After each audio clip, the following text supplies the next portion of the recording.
In 7 years, 6 people were killed.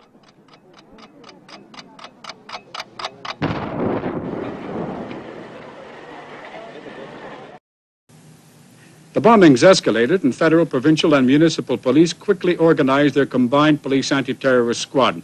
The targets were still inanimate, but people did get hurt.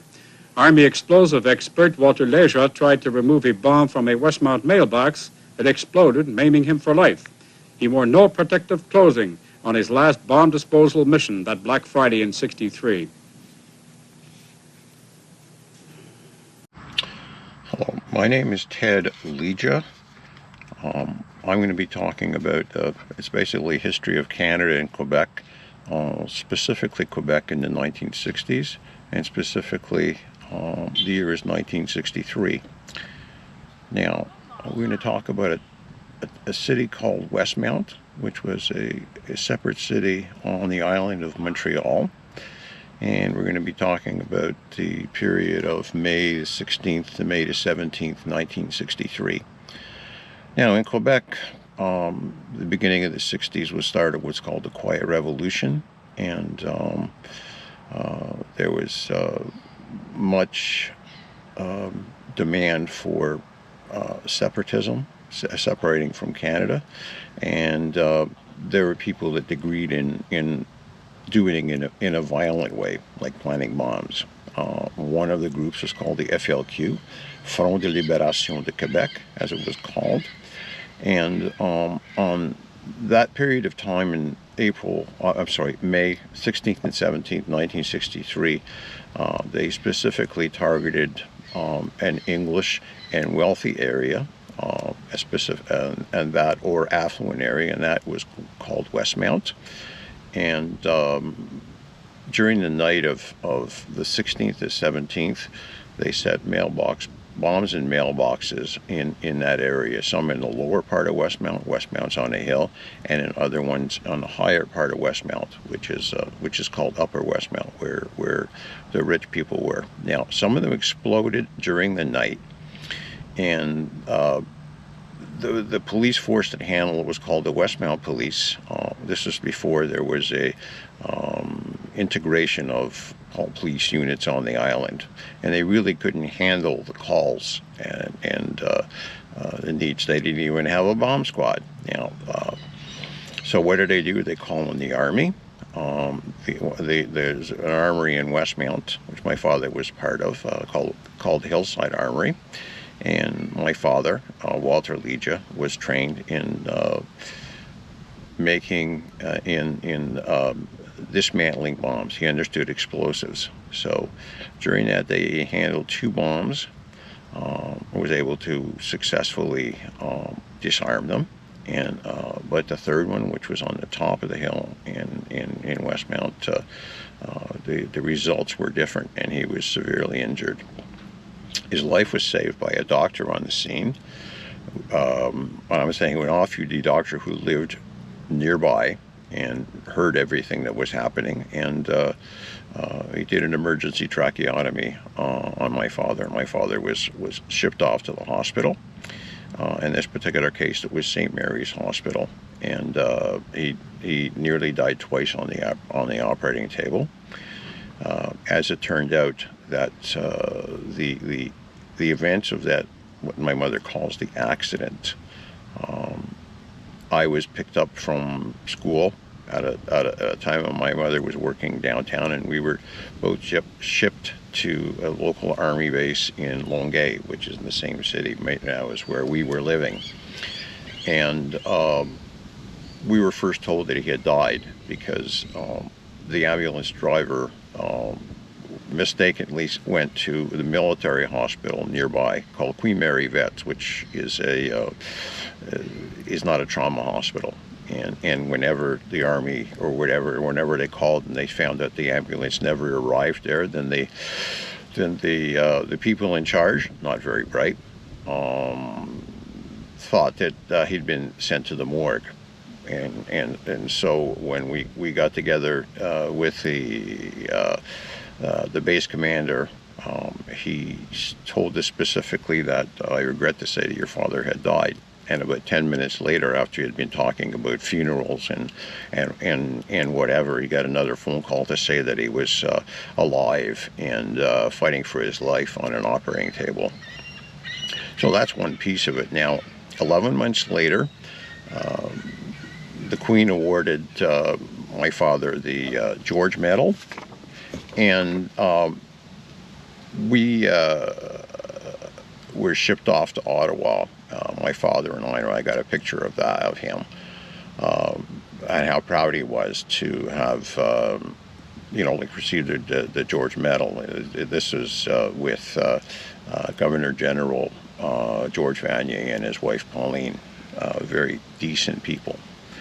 So that gives you some idea on the events of the 16th and the 17th of May. Now, I did an interview with a friend of mine named Norm Christie, who's a Canadian military historian, and for the interview was done for the King and Empire Foundation. We were talking about, it was an interview with me with the micro and the macro effects. In our particular case, the micro effects on my family, how it affected us. Norm called May 17, 1963 the day that Canada changed forever. Why? We'll have to find out. We will organize an interview, and then you're going to hear more about that. Now, politicians, academics, effectively a man in the street, whenever you ask them about the events of 1963, or say to 1969 or 1970, they almost unanimously believe that the October crisis is what was really the start of the troubles. That's the terminology that is used in Northern Ireland to talk about the war with the Catholics and the Protestants in Northern Ireland, and it's a good expression that applies to what we are talking about. Now, the politicians and academics, when you look back on their memoirs, they had zero or almost nothing talking about a period from like 1963 to 1970. Normally, goes through the reasons why, and I'm sorry, these are some of the key politicians like Diefenbaker and Pearson, who switched time being prime ministers. Now, despite over 150 bombs between 1963 and 1970, it makes what makes very little sense is to blot this out of history. I mean, people who live through it, like myself, understand it perfectly, but to other people, it started with the kidnapping of James Cross and the kidnapping of Pierre Laporte and his subsequent murder. So that's another story. So right now we're going to look at the micro and the macro point of view of some of the events that happened during the 1960s. We'll look at we've got to look at the federal or the Canada level. We'll say up to 1917. The provincial role. In a particular case, it would be far more relevant when you talk about everybody from Duplessis and the Great Darkness to Jean Lesage and the Quiet Revolution. And of course, we're going to talk about the Great Darkness and the Quiet Revolution. We'll talk about nationalism to separatism. And the other terminologies that came, including independence and sovereignty. Sovereignty became the terminology, the most popular, politically correct as time went on. We'll look at some of the FLQ, the original founders. Basically, there's three of them. We look at other Felkists. These are later FLQers. If it's version 4 or version 5, you decide. And in conclusion, then we're going to talk about René Lévesque. Now, the federal end, Canada, from 1933 to 1957, the Liberals are in power and predominant, and under that circumstances, it was William Lloyd Mackenzie King. In 1949, he went through the war years. He passed the baton to a Quebec City lawyer named Louis Saint-Laurent, who became, stayed prime minister until, and again, the Liberals really expected to continue on to be prime ministers and have the Liberals in power because the Conservatives were always weak. So it comes along 1957, and they get the biggest surprise because what's been described by Peter C. Newman, John Diefenbaker, it was called a renegade in power. So he had a minority government. 1958, for whatever reasons, a snap election produced the biggest majority in Canadian history for Diefenbaker. The only bigger majority than that ever in Canadian history was 1984, and Brian Mulroney. Now, under those circumstances, here's a little secret: to have majorities, you need to get the support of Quebec, and in these two instances, the Conservatives or the Progressive Conservatives had a massive Quebec support. That was not always the case. Those support suddenly, at times, disappeared and went back to what was traditionally a Liberal support. 1959, Diefenbaker brings in the Canadian Civil Rights Act. Good thing. And on the other end, the absolute disaster is the Avro Arrow farce. The greatest jet fighter aircraft in the world is suddenly canceled by the Conservatives, and 30,000 workers. So many of them just end up in NASA, and were able to put a man on the moon based on that. And this was what we called at that time the brain drain. 1962. Diefenbaker gets a small minority, but there's all kinds of infighting that's going on. 1963, snap election, and Pearson finally becomes prime minister. Now, Lester Pearson replaced Louis Saint-Laurent.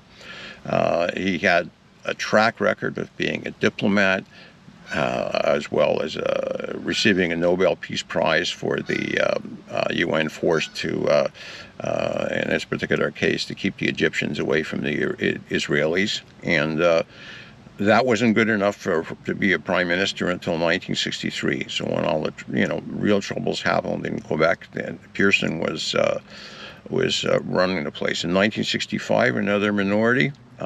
This is when Pearson decides to change the immigration laws because, as it turned out, it's hard to believe that the Conservatives were getting majorities of votes in large cities like Toronto and Vancouver, and Pearson got so angry that what he did was basically he opened up immigration, and as a result, a city like Toronto, Vancouver, Toronto, especially Toronto, is one of the most, the most diverse city in the world. That's basically what happened in 1966. The three wise men came to Ottawa. That's Pierre Trudeau. You'll hear his name. Jean Marchand became Minister of Labor, and Gérald Pelletier, who is a publisher of the of La Presse. So they made a major difference as time went on. So 68, Pearson decides to retire. Trudeau wins the election. I'm sorry, Trudeau becomes leader of the Liberals. There's an election in 1968. In which the Liberals gained a majority in Canada, and it was like the first majority for the Liberals in, it seems like, forever, since since the 50s. Now, there was two events that happened. One of them was that was the Saint Jean-Baptiste parade, and there were some huge differences between Trudeau was part of a whole group of politicians that were in a reviewing stand, and it turned out that all the protesters were throwing rocks and bottles and whatever, and every other one of the politicians basically ducked and ran away. But Trudeau, for various reasons, we can go through that, stood up and put his fist in the air and said, "How dare you?" And that had a major effect on the probably on the election in Canada, because somebody was standing up to separatism, and he went big in Canada. Now, the other incident involved the weak leader of the Conservatives, whose name was Robert Stanfield. And what Robert Stanfield did was, I don't know, the CBC or one of the media were, just show him having a good time throwing a football back and forth with one of his followers. And so they kept filming this, and at one time as they threw the football, and the one time he dropped the ball, well, that became part of the election platform of the Liberal Party as time went on. Now, 1970, everything changed. We can go into that. Now, provincial, and we're talking probably from the time of Confederation. Again, most of the governments were liberal. In the 1930s, there was two conservative parties, so basically the vote was divided. And one of the members of the Conservative Party was a fellow named Maurice Duplessis, and he was able to unite the Conservatives into one party that he called the Union Nationale. Sounds very familiar to what happened in the beginning of this century, when the Progressive Conservatives and the Canadian Alliance were two different conservative parties and were joined together. And within an election or so, they formed a minority and later on a majority government. So Duplessis wins in 1936. He has a snap election and loses in 39. So for most of the war years, he's out of power. And he comes back in from 1944 to 1959. In 1959, we'll just go through this, and actually I remember it. On September 7th, 1959, my parents, my father, were watching a series called Riverboat, which was basically a Mississippi steamer, and the captain was one who he'd won the steamer. He'd won the boat in a poker game, as we found out later on, and people like Burt Reynolds was like his star on TV. And so we suddenly get this announcement, we interrupt this programming, and part of the announcement was that Maurice Duplessis had a heart attack or whatever and died in Shefferville, Quebec. And we're thinking, Shefferville? First thing, we don't know where Shefferville is, until it turned out that it's an area basically where Mulrooney grew up in a place called Baie-Comeau. So it's in that area right next to Labrador, in the middle of nowhere. So Paul Sylvie replaces him. He's like second in command, and unfortunately, he doesn't make it until 1960, where he dies in office, number 2. And 1960, I remember on the TV seeing this huge funeral in this town called Saint Eustache. We had to travel to where we lived in, where we had a cottage in Point Calumet, which was right next to Oka, the land of the Trappist monasteries and the world famous cheese. And we always crossed over, and of course I would remember the names of the bridges across the last bridge that we had to cross over a river, which was called the Rivière des Mille Îles, and the bridge was called the Arthur Solway Bridge. That's not. So you get some idea on who the patriarch was for Saint Eustache, and between Paul and Arthur, that was okay. So, 1960, along comes Antonio Barrette, who I guess would have been the third choice, and he's got basically 5 months to prepare for an election. In June, the election happens, except the Liberals, because the Liberals have changed leaders, and they brought in Jean Lesage, who was a federal MP beforehand, and he wins.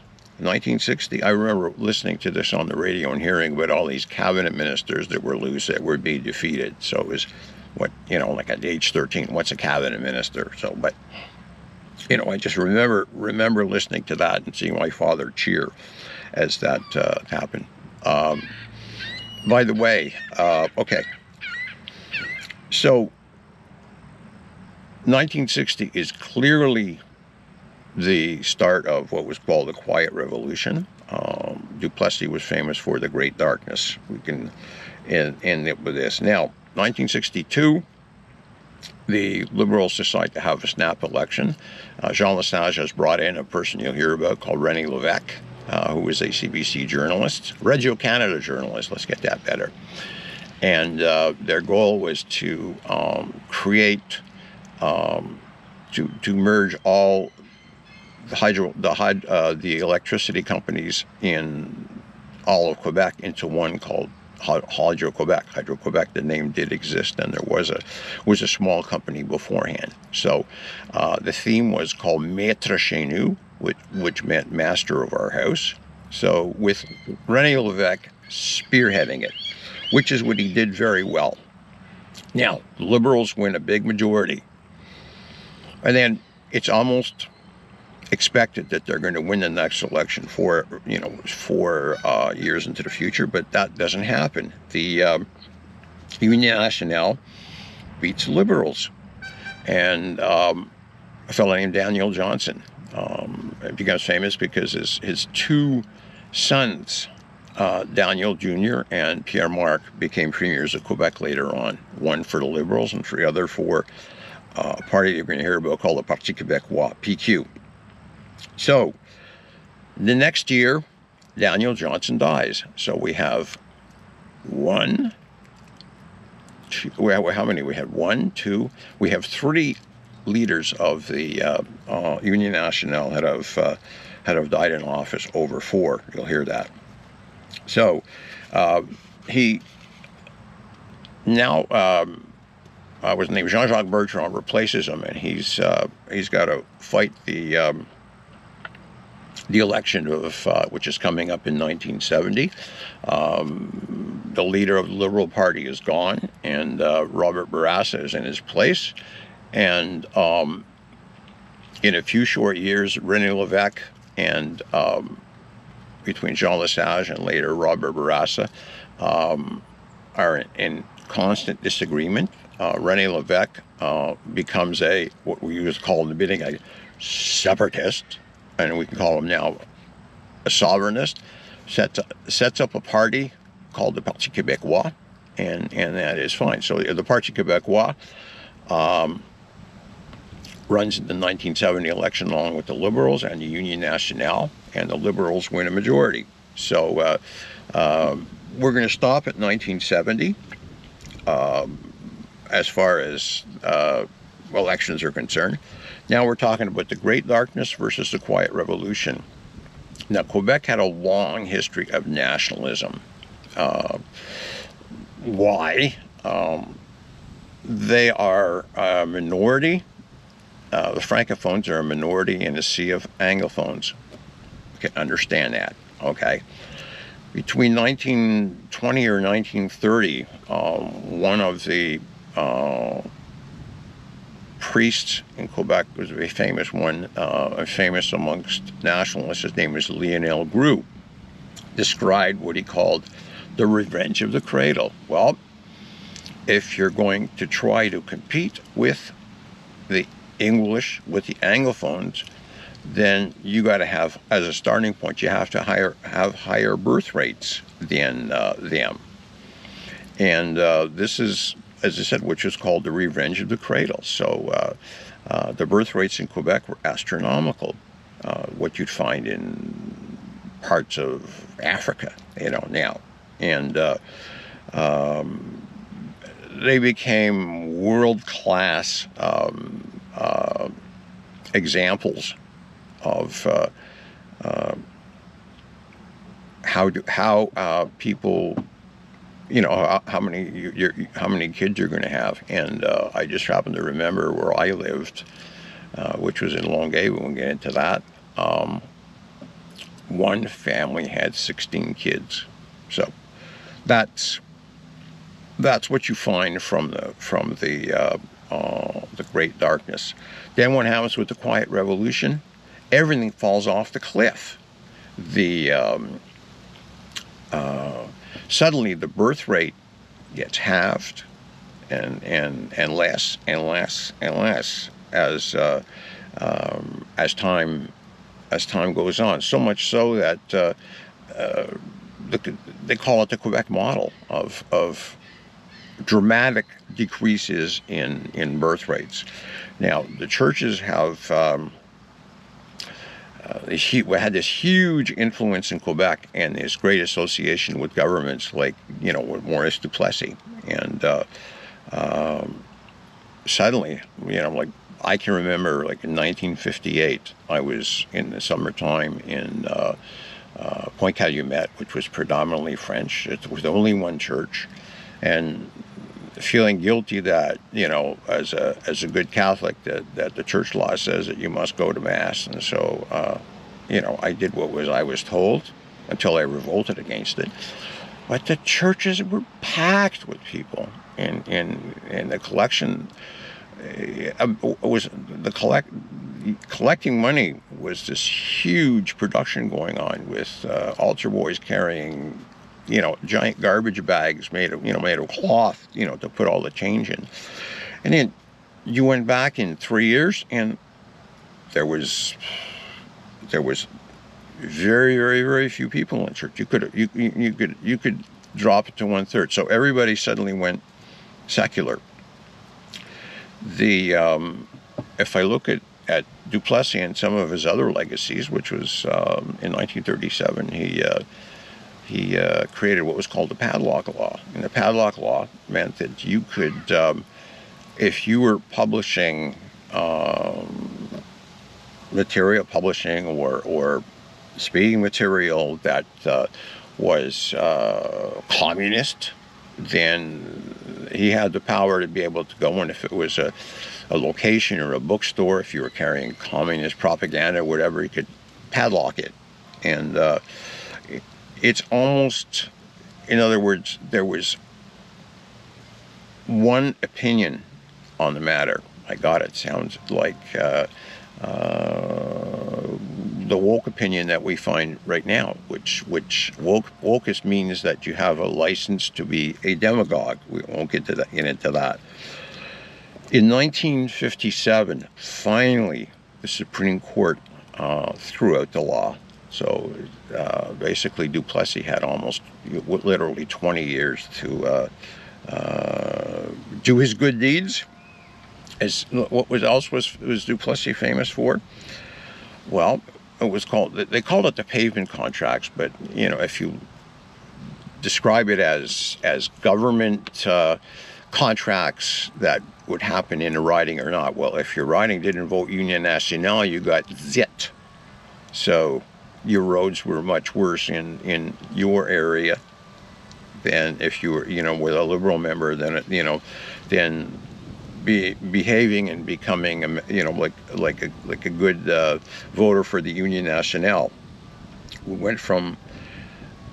My father described a bridge.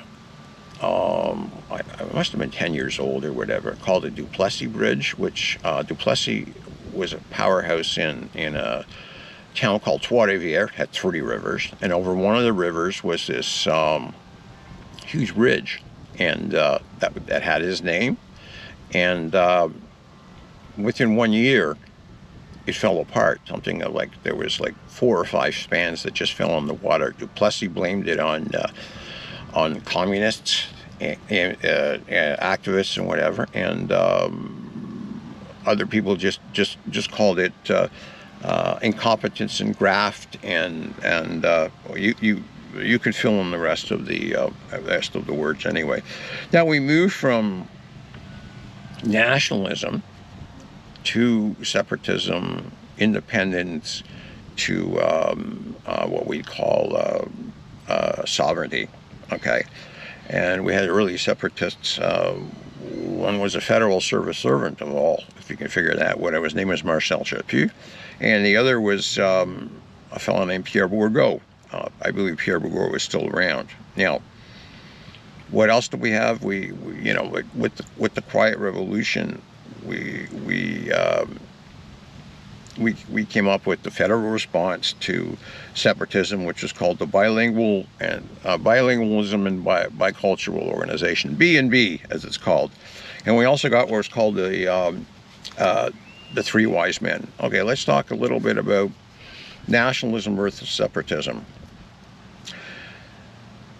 Well, we can use the words nationalism, independence, or the more politically correct terminology, which was called sovereignty. Now, nationalism, that's the simplest.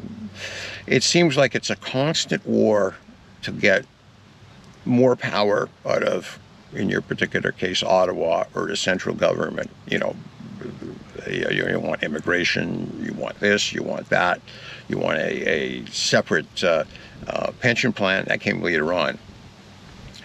Now, the separatism, independence, sovereignty, under those circumstances, instead of wanting one little bit of power here and this power there, it's like you want all powers. Seems like it's simple. So it looks like a simple way of describing it. That basically nationalism is probably similar to, it has roots that are virtually the same as the separatism, independence, and sovereignty. The nationalism is sovereignty light, whatever you want to call it now. Okay, let's move to some of the FLQ founders. Based on the Pierre Valliere wrote a major book called The White Niggers of America, and he was talking about Quebec. And in Quebec, you were it was to a certain extent at various times like a colony. At the time of 1837, there was a small amount of elites that controlled the poor peons. In this particular case, it was in Quebec, the Montreal power source, the church, and the English bankers and the other francophone elites that controlled the peons. And in Valliere's book, he associated the poor Quebecers like that with white niggers. What he called that, the blacks that before the Civil War in the South. So in February 1963, there was three people that set up the original FLQ: Georges Shooters, Raymond Villeneuve, and Gabriel Houdon. And they wanted to create a Quebec that through violent means. And they found bombs. It's very easy. You just go to a construction site and it's very easy to steal. They hit an army recruiting center in April, and the watchman, former Vimy-Huet, was killed. So that's the first. And May 16th to 17th, they planted bombs in mailboxes. As I said, several of them had gone off, and there was the last three that my father had to look after. And one of them, the first two were fine, except the third one, we already know what happened. In the summer of 1963, all three were arrested. One of the key members is Georges Schutter, who was born in Antwerp, and he, at an early age, he was born in 1930, so he was, an early teenager that was involved in the Belgian resistance, and in the 1950s moved to Canada.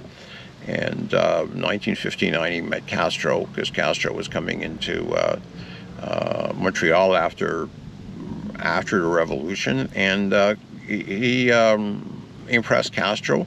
Castro addressed the University of Montreal with a little help from shooters. Shooters went off to Cuba for a short period of time, and of course met Che Guevara and learned bomb making, and also learned it in Algeria.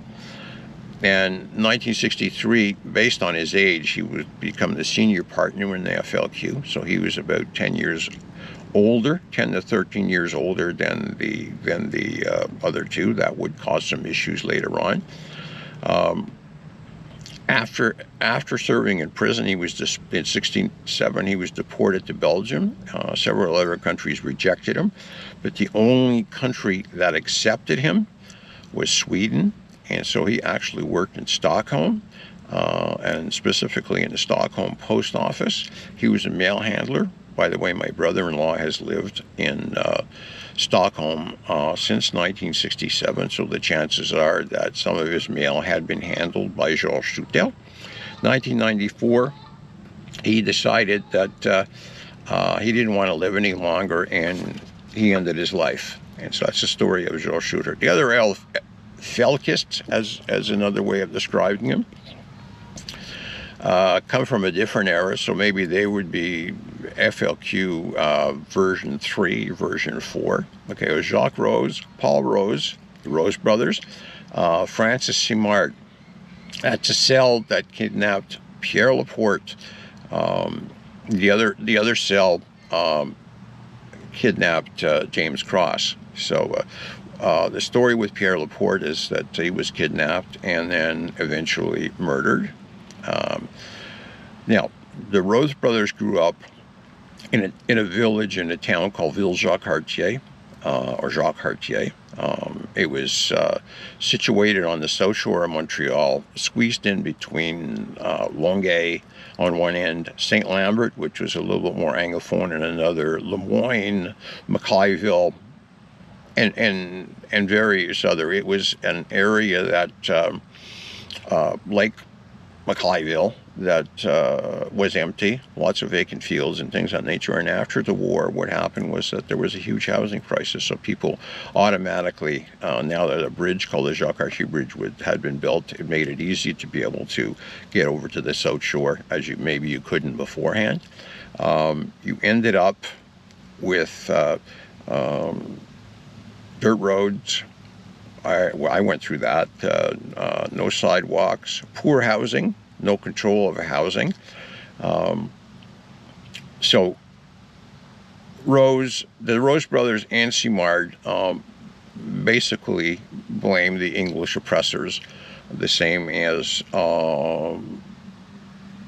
the original members of the FLQ and people who leaned towards sovereignty. So they certainly knew of Pierre Vallière's book, The White Niggers of America. Now, the irony, and here's the connection, my grandfather moved from Kingston in the 40s to Ville-Jacques-Cartier, where he built a house on several it was like a corner size lot, not corner side, but pretty large lot. My parents moved there in 1960, and they were building houses or whatever. And one of my father bought a house with just a basement built, the foundations, and so we happened to live on the land. But in the times that earlier than that, when I had to visit Ville-Jacques-Cartier, because my grandmother and my grandfather were there, I said the roads were terrible, and on the last corner, the last block to get to a house was the great big sign that says, "At your risk, à haut risque." My first exposure to French, but that's another story. My mother lived there until 2010. So basically, I grew up in the same town. Ville-Jacques-Cartier eventually became, in 1969, Longueuil. It's a little better off neighbor, and that part is fine. Now, in conclusion, Did René Lévesque, was he really one of the people that, René Lévesque was the head of the Parti Québécois, and as time went on, René Lévesque eventually in 1976 became Premier of Quebec and shocked the country. But in 1970, was he one of the people that actually, I can't say killed the FLQ, because that's one way of describing it. I'd probably answer yes to that. Now, he rejected membership of any violent people into his party, or the Parti Québécois, or extreme people as well. So people, like I mentioned, like Pierre Bourgault, were not welcome in the party. And there was an interview with him which you can't find on I haven't found it on Netflix, not Netflix, I'm sorry, on YouTube, by the CBC, maybe it's in their archives, and it was done at the time of the murder of Pierre Laporte, and you see Lévesque breaking down and crying, literally, and I think that those two events, and obviously Lévesque was just absolutely condemning the whole concept of putting bombs in mailboxes or various other way of using explosives or violence. And I think that Quebec made a major turn towards, yes, sovereignty became more and more popular, and so what sovereignty was going to be gained through the ballot box. And basically at this particular point there was really no other party, other sovereignty party that was around. Now, conclusion, my wife always said that Quebec came oh so close to, as far as with violence and whatever, to Northern Ireland and the events that are there, and it's almost like, well, Quebec and Canada has been described as two solitudes, but frankly, that's not enough. There was there's always number one, that the Francophone Quebecers had like Irish roots, Anglophone roots, and whatever, and there was a huge intermarriage between English and French that went on in Quebec. This is unlike other societies. You wouldn't find in Northern Ireland, like marriages with Catholics and Protestants. It just did not happen. So they had a tradition, other countries as well, of not mixing. One classic example would be Belgium. You'd have the Walloons, and you have the Flamand or the Flemish, and they don't mix. They're in different areas, but they don't mix. And you find the same thing in the Balkans. So where you'd have disputes that are 200, 300, 500 years old. Nothing like that in Quebec. In 1963, my personal experience, and we're almost finishing this,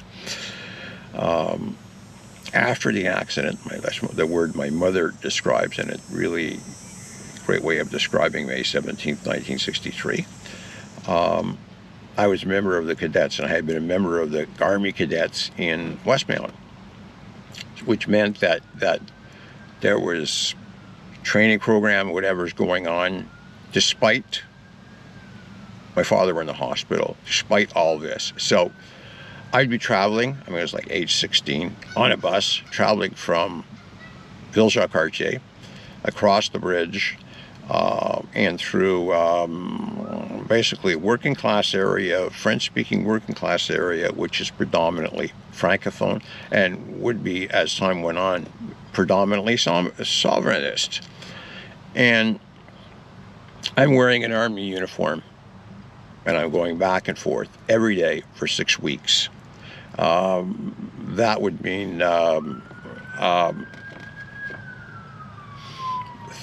was it 60 times, on a bus, as an Anglophone and wearing a uniform which represents English oppression, and I'm traveling through these areas, and not an issue at all. As you know, like 5 years later, you never would travel that area. You would just take a subway and end up in downtown Montreal. But that's another story. And my first question would be, would I get the same warm reception if I was wearing a British Army uniform, either as a cadet or whatever, passing from one part of area of Northern Ireland to the other? And you know what the answer to that is. So here's my final thing. Why would I hate people for what they supposedly have done to me or are going to do to me, when these people don't hate me? They're very tolerant people. So, by the way, if you like this, videos like this, just click the like button and subscribe. And I'm going to say thank you very much.